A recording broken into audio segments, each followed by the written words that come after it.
Assalamualaikum warahmatullahi wabarakatuh. Halo teman-teman semua peserta RLS 2020. Perkenalkan, nama saya Gema Cakra selaku Ketua Forum OSIS Nusantara Generasi ke-8 tahun 2020-2021. Nah, teman-teman, di sini saya diamanahkan oleh panitia RLS 2020 untuk mengisi materi tentang time management for right decision. Nah, teman-teman, sebelumnya saya meminta maaf jika dalam video ini agak sedikit noise karena saya syutingnya di dalam kamar dan tidak boleh keluar karena dalam pandemi COVID-19 ini kita harus menjaga jarak serta menjaga kesehatan demi keselamatan kita masing-masing. Dan teman-teman, saya mohon maaf, dalam video ini juga saya akan menggunakan bahasa yang sedikit santai karena berhubung kita sepantaran, jadi kita ngomongnya santai aja. Dan di sini saya bersyukur karena bisa memotivasi dan memberikan sedikit ilmu yang telah saya pelajari dan saya berikan kepada teman-teman yang berada di luar jangkauan. Seperti itu, teman-teman.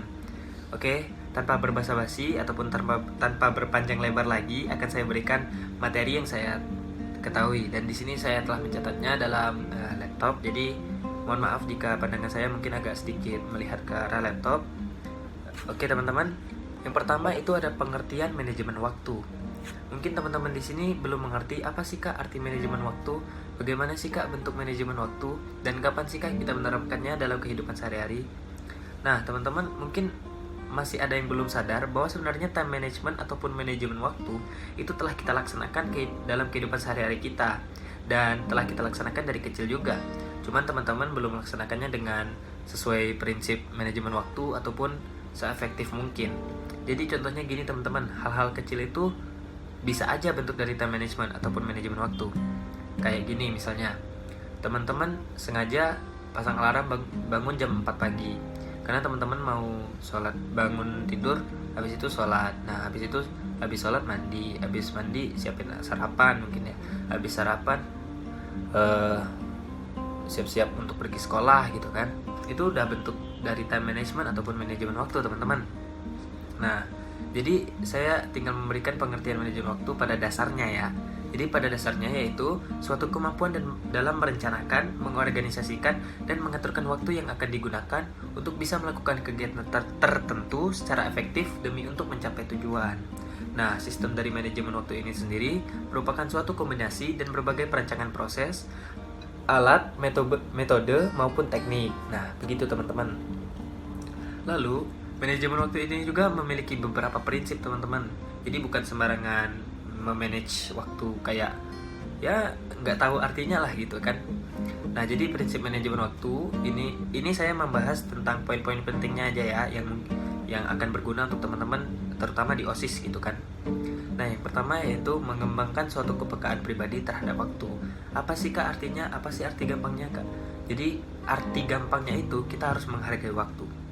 Teman-teman, jadi begini, ibaratnya kita dikasih waktu lenggang sama dikasih waktu untuk ngerjain tugas. Itu kita makanya kebalik, teman-teman. Jadi ketika dikasih waktu ngerjain tugas, teman-teman malah main. Habis dikasih waktu luang, teman-teman malah ngerjain tugas. Ntar temennya pada hilang, tugasnya nggak selesai, kan gitu teman-teman. Nah, lalu yang kedua yaitu mengidentifikasi suatu tujuan jangka panjang. Nah, teman-teman mungkin bingung, apa sih Kak mengidentifikasi suatu tujuan jangka panjang? Jadi teman-teman, dalam OSIS itu teman-teman pasti ada yang namanya proker. Nah, proker itu ada yang namanya jangka pendek, jangka menengah, dan jangka panjang. Jadi teman-teman itu dalam bekerja di dalam OSIS itu kinerjanya itu nggak buta. Jadi teman-teman ketika ada event, misalnya event HUT sekolah gitu kan, tanggalnya tanggal Desember nih, ini persiapannya udah dari Januari ibaratnya. Teman-teman itu mempersiapkan kegiatan HUT-nya itu sangat matang gitu. Karena teman-teman udah tahu waktunya, udah tahu apa yang mau dikerjain, udah tahu apa aja yang bakal dilaksanain atau semacam itulah teman-teman ya. Jadi itu udah prinsip manajemen waktu yang baik. Nah, yang ketiga itu ada pemanfaatan yang terbaik bagi waktu terbaik Anda. Jadi ketika teman-teman diberikan waktu luang misalnya, ya teman-teman gunakan dengan sebaik-baik mungkin. Ya teman-teman ya bersenang-senang lah atau apalah. Tapi ketika teman-teman sudah balik ke dalam meja kerja ibaratnya, teman-teman menggunakan waktu itu yang memang untuk kerja gitu kan, bukan untuk main-main lagi gitu. Jadi pemanfaatan waktunya itu benar gitu, nggak berantakan gitu kan. Nah, lalu teman-teman, waktu itu punya yang namanya sifat. Jadi sifat ini perlu teman-teman pelajari. tapi gampang kok, cuma ada 3. Nah, sifat waktu yang pertama itu ada hal yang tidak dapat diulangi. Nah, apa sih Kak maksudnya? Ya gitu, waktu itu tidak dapat diulang kan. Ibaratnya ini jam 12, nggak mungkin mundur dari jam 10 kan. Ya, jadi gitu teman-teman. Jadi ibaratnya kalau udah tahu manajemen waktu, teman-teman sadar ketika kegiatan tersebut telah dilakukan, teman-teman nggak bisa ngapain lagi. Maka dari itu butuh namanya persiapan. Nah, dari persiapan itu lagi butuh yang namanya time management ataupun manajemen waktu.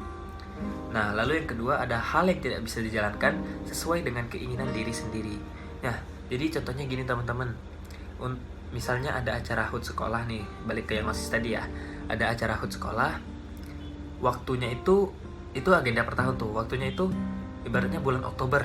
Nah, bulan Oktober teman-teman nyiapinnya bulan Juli ibaratnya, ataupun bulan Agustus gitu kan. Ya pasti nggak terkejar lah, pasti kegiatannya acak-adul ibaratnya kan. Maka dari itu teman-teman itu nggak bisa seenaknya gitu kan, kayak ya udah santai aja, kan masih lama 2 bulan dalam ngerjain kegiatan yang besar itu nggak cukup teman-teman. Butuh waktu yang sangat lama, ataupun ya nggak sangat lama banget sih ya setidaknya 6 bulan lebih jauh lah, atau 6 bulan sebelum dalam kegiatan besar itu terjadi gitu kan. Nah, lalu yang ketiga yaitu sesuatu yang tidak bisa diperlambat atau juga dipercepat. Nah, poin ketiga ini yaitu dukungan dari poin kedua tadi. Gitu teman-teman.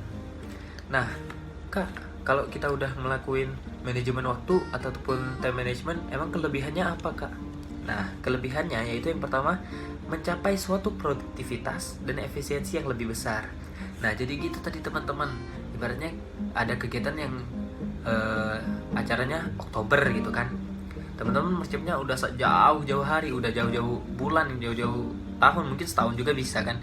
Nah, ketika teman-teman telah melakukan itu, teman-teman tahu gitu, oh kegiatan pada bulan Oktober ini kita harus kegiatannya kayak gini, waktunya itu kayak gini, yang diundang itu siapa aja, terus kegiatannya gimana sih, temanya gimana, bla bla bla dan sebagainya. Nah, ketika teman-teman telah memikirkan itu, produktivitas dan efisiensinya itu lebih besar teman-teman. Jadi matang gitu kan persiapannya. Lalu yang kedua itu tekanan atau stres juga akan berkurang. Nah, jadi gitu teman-teman. Kan ibaratnya banyak nih yang kayak anak-anak OSIS, deadline-nya hari ini ya, kalian harus cepat kumpulin.